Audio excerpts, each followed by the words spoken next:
એક હાવ માણસ હાવ કડકો. એટલે ક્યારેક ખાવાની ઈચ્છા થાય ત્યારે મહેમાન ગતિ નીકળે. ઘરે તો જુવારનું ખોરું એવું રાબડું બબડું ખાઈને જિંદગી પસાર કરતી હોય, પણ એમ થાય કે હવે કાંઈક ગળ્યું ખાઈએ. એટલે ઘણા નથી હોતા મંદિરની મુલાકાત લેતા, એમાં આ પછી કઈક મહેમાન ગતિ કોઈ સારું ઘર છે ત્યાં જઈને મહેમાન થયો, એવા ટાણે આવીને બેઠો. એટલે મહેમાન નહીં આજે એવું હોય છે તો ત્યારે તો હોય જ ચૂરમું કરીને જમાડે. ચૂરમું એના માટે ત્યારે આપણે બહુ કહેવાતું.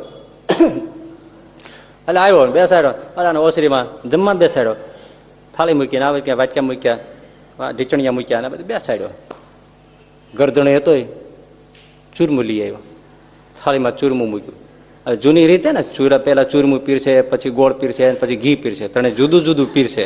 લાડુ વાળીને આપે એવું નહીં, એની આખી મજા છૂટા ચૂરમાની મજા જ જુદી.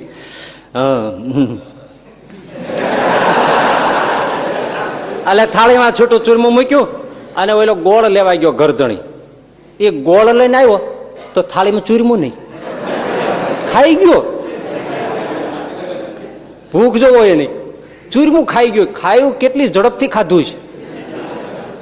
ગોળ લઈને આવ્યો તો થાળીમાં ચૂરમું નહીં, ખાઈ ગયું.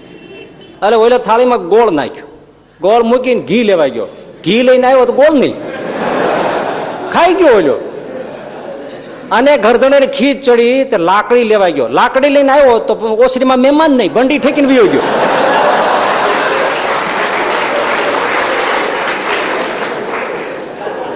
હવે આને ભૂખ ક્યાંય લેવા જ આવી પડે ભાઈ.